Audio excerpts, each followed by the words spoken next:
Recording! Go, go, go, go, go, go, go! Okay, Birthsigns.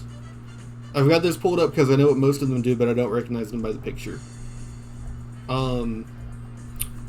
What birth sign should you pick? I'm like thumbs-upping, finger-gunning the camera, right? But I don't have a camera. So, obviously, if you're role-playing, pick yours. And if you have one that you like because you use it, use it. But if you came to a video, you're probably looking for some kind of analysis of what they do. So that's where we come in. I don't know what that means. Bad take. All right, starting over. Go. Birthsigns. So we're gonna go over them, and I'm gonna talk about how good they are, whether or not you should use them, and whether or not the downside is worth it. Because most of them are some kind of good followed by some kind of bad, right? I think it's a very good system. I kind of hate that Skyrim took it out, but what are you gonna do? Alright. So the Apprentice. Fortify Magicka 100 points. That is substantial. From the moment you start Oblivion to the moment that you are level 100 in your magical skills, level 100 intelligence, willpower, you're going to feel 100 extra Magicka. A maximum magic pull for a Breton is around 250. Like, naturally. Just with intelligence and racial bonuses. So you'll have to start looking into fortification. And Apprentice is a pretty good way to go. Fortify magic, 100 points, weakness to magic. So taking double damage from every spell is actually pretty bad. You're going to notice that. Mostly because this is also affecting enchantments, right? But the realistic reason that I think it's doable is because I actually think it says it on this page. Yeah. Bretons already have a natural magic resistance. Orcs do as well. However, like it says here, number of things that you can get. Off the top of my head, Spellbreaker is like unleveled. The moment that you can get it, you should get it.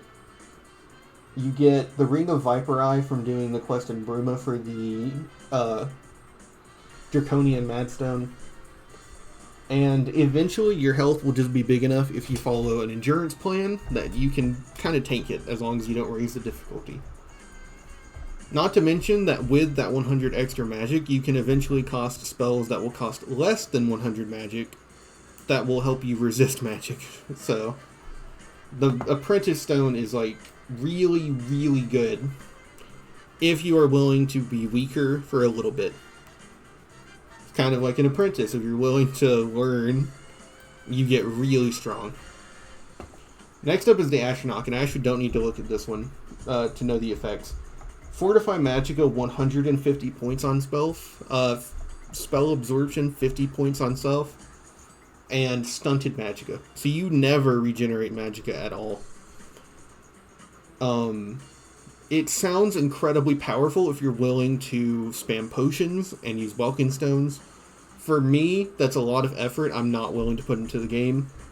I know, 100 hours, it's like, how on earth do you not want to do that? But early on, it is such a detriment to any magical use character to use Atronach Stone. It is so annoying. You have to do Alien Ruins early on. And this is more of a matter of personal taste, but I hate doing Alien Ruins. I don't like Alien Ruins. They look the same. They drag on for too long. You know what I mean. It's up to personal taste, but again, I don't like it. But other than that, you're screwed, because you just have to keep making potions for it. And Restore Magicka is very rare. You like actually have to go ingredient hunt if you want those potions. So not only is it harming you early on, but then you're having to take extra time to go look for a counter to the Atronach Stone. Now once you get like 60 backup Welkin Stones, and like you know how to loop your spell absorption on yourself, it becomes doable, but it's a really early detriment early game. I don't think that the 50 points over something like this, for instance, is worth it for a mage. And if you're a mage, I think it is detrimental. Obviously, if you're patient, it is one of the strongest birth signs in the game, but I'm not patient. However, it cannot be the worst in the game because it is in C tier.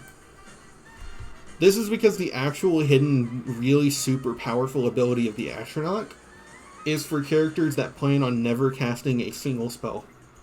If you don't want to cast a spell in the entire game, Atronach is banana balls strong. Any warrior just passively absorbs 50% of incoming spells.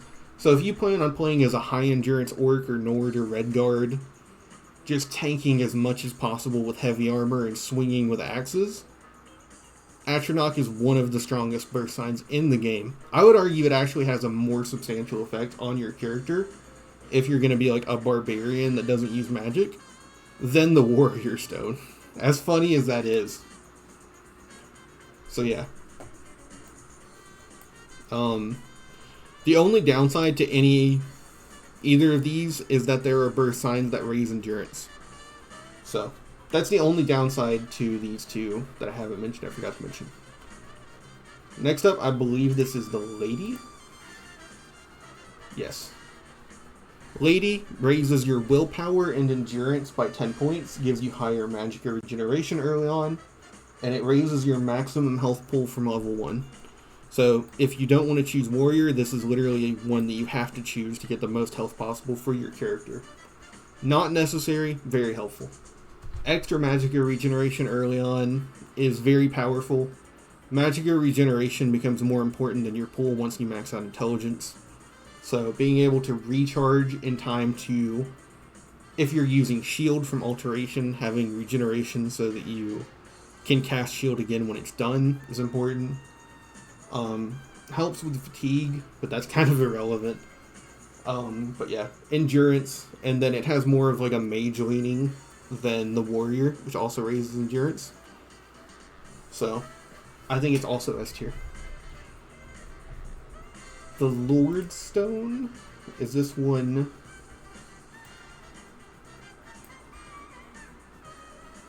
Restore health 6 points for 15 seconds, 90 points in total on self for 50 magic, and the Trollkin weakness. This is, again, it's useless if you plan on using magic. It's actually detrimental if you plan on playing with magic, because it gives you a permanent weakness to fire. But it essentially gives you an expert level restoration spell that only takes 50 magic at a cost. Whether that's worth it or not depends on whether or not you plan on playing as a mage or using support magic at all. If you plan on using magic, it's down here. But if you plan on being a warrior, it can be worth it, particularly Dunmer. If you plan on being a Dunmer barbarian, it's pretty good, but all around, I just don't know why you're not just using restoration.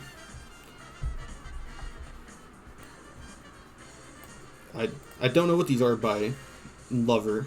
What does it do in Oblivion? Paralyze 10 points on second on touch. Damage fatigue on self. I don't care about the Doomstone. That's just not good. You get access to Paralyze early on, but if you don't have 120 fatigue or like an excess, you're just gonna like fall over too. Again, it's like it's a master level illusion spell, but it has a really steep cost. And this is actually something where you get into the meta of it. It doesn't matter that it's 10 seconds if it's Paralyze. If you use the 3-second Paralyze spell, and then it makes the opponent fall over, you can just cast it again once they start getting up. So it's worthless to have the full 10 seconds.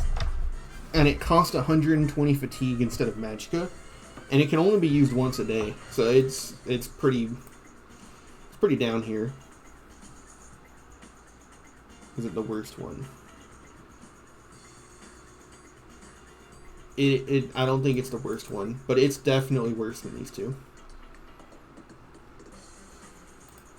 Next up is the Mage, which gives you fortify 50 points of Magicka.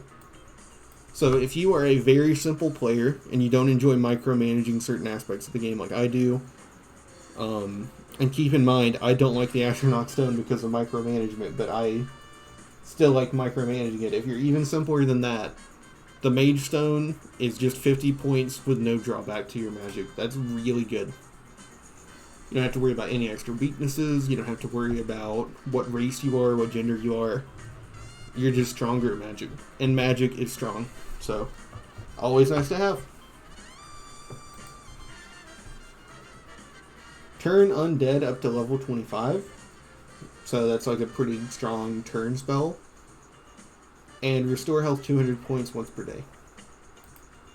Again, this is just strong conjuration restoration magic early on.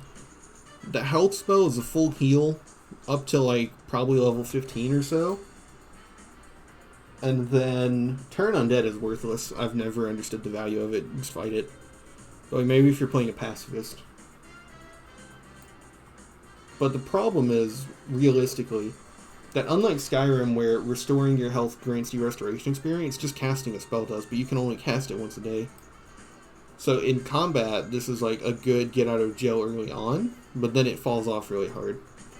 And once you reach level 25, it's worthless for combat, and it's just down to healing.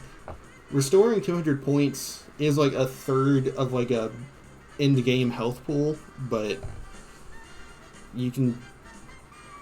I don't know, if you build your character right and you're wearing armor, you're not going to get hurt.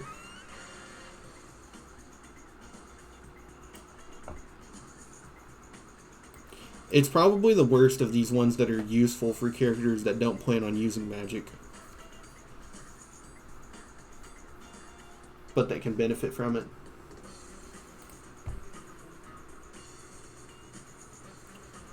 Serpent, which provides 1 greater power Serpent spell. Damage health, 3 points for 20 seconds, 60 points of touch. Cure poison, dispel 90 points, damage fatigue on self. So it's kind of like... It's kind of like this one, but you're like a little better afterwards. Doesn't cost as much fatigue. I mean, 20 points, that's nothing, but... It's not very good. Spell making is available as early as you can afford 3,000 gold.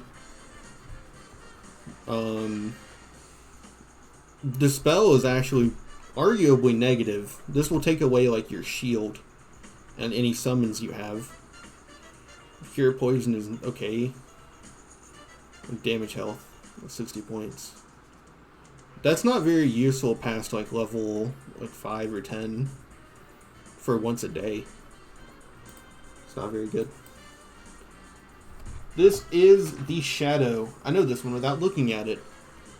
And what it does is the Shadow gives you an invisibility spell that makes you invisible for 90 or 120 seconds a day. We'll check. 60. So it's actually worse than I thought. Now, initially, right, you're tempted to think, well, you have to be at least level 50 to cast the worst invisibility spells. So it gives you a journeyman illusion spell. But you might be saying, well, invisibility is particularly powerful, right? First of all, 60 seconds, so you got a minute. You better get whatever you need done. But the moment you touch something, your greater power is gone, and you have to wait a whole day. So it's not useful for dungeons where enemies are around. You can't wait for it. It's not useful for stealth sections because you'll get caught the moment you try to open a door, and you always have to open doors. So yeah. The only useful thing is that this can get you out of combat situations by activating it and then running. The only things that seem capable of detecting through your invisibility are guards, because their AI has to be able to catch you. However, there's actually a very hidden ability the Shadow has that I think pushes it up higher than it should be.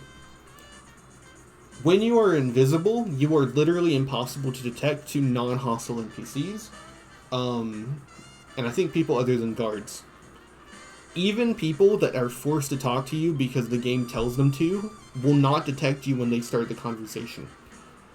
What this means is that if you enter a highly populated area like the Imperial City or certain towns, you cast your Shadow ability when there are no enemies around, and Sneak, you can power level Sneak early on.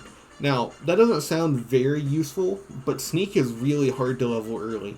So if you plan on doing Thieves Guild or Dark Brotherhood early, for some reason, you can actually use the Shadow to power level your Sneak so that you're able to successfully sneak when you can't spam your greater power in those situations. It's not presented like it's supposed to be a training ability, but the actual hidden application of this is to train your Sneak, which is the best you can get out of it. Like most of these that like just do something, it gets outclassed by spell making, and even vanilla spells like Deathly Visage is just better than it. But you do you. But yeah, Sneak training is incredible with the Shadow. That's like the best thing it has about it. Steed, 20 points to speed.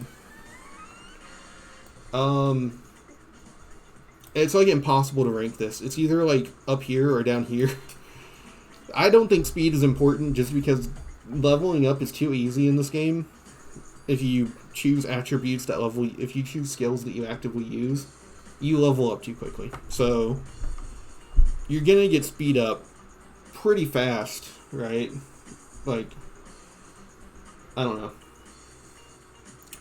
The problem is it's an attribute one, and you're giving up the actually 3 useful attribute ones. So I don't understand why you would do it.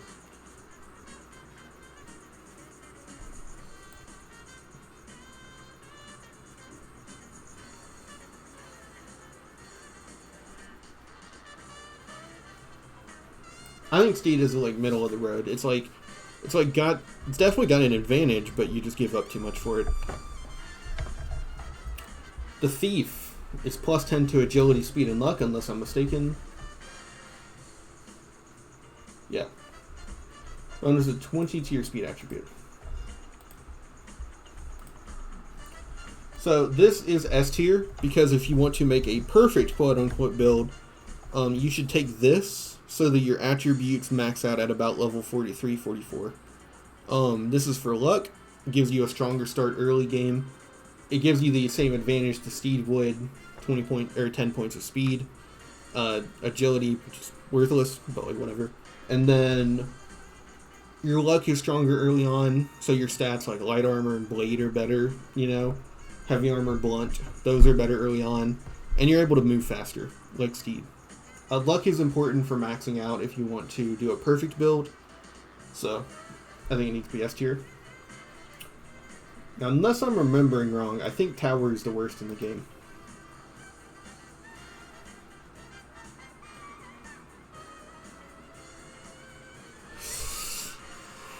Oh, it's tough now, though. First of all, opening locks is worthless. Skeleton Key is like a level 10 quest, and it's super easy to do. Reflect damage is kind of nice. What's the tips? I don't care about the Doomstone.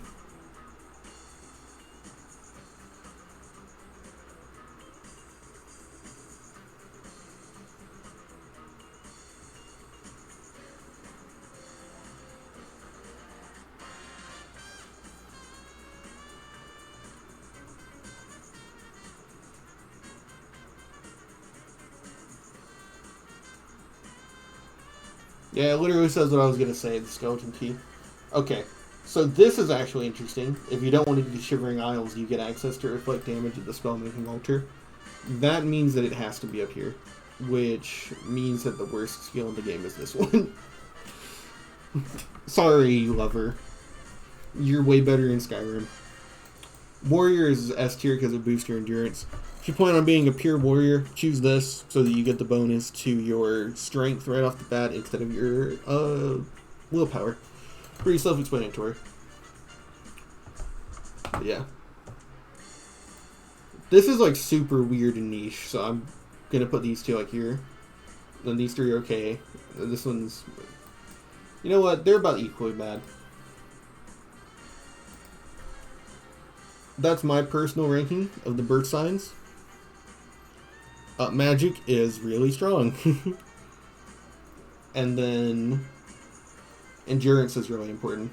And luck can be important if it's important to you. But again, if you want to roleplay, pick the Shadow if you're going to be an Argonian in the Dark Brotherhood. Pick the warrior, pick the mage, the thief, whatever. If you want the game to be harder, choose a worse one, or one that gives you negative abilities like Atronach or Trollkin, right? That's up to you. If, you play Oblivion to be like a skooma sucker, then take the Steed so that you're faster. XD. But yeah, this will be it. I stream on Twitch, Nick is the Neat. I've uploaded the Oblivion VODs I've done on our VOD channel. And I tweet when I go live on Twitter.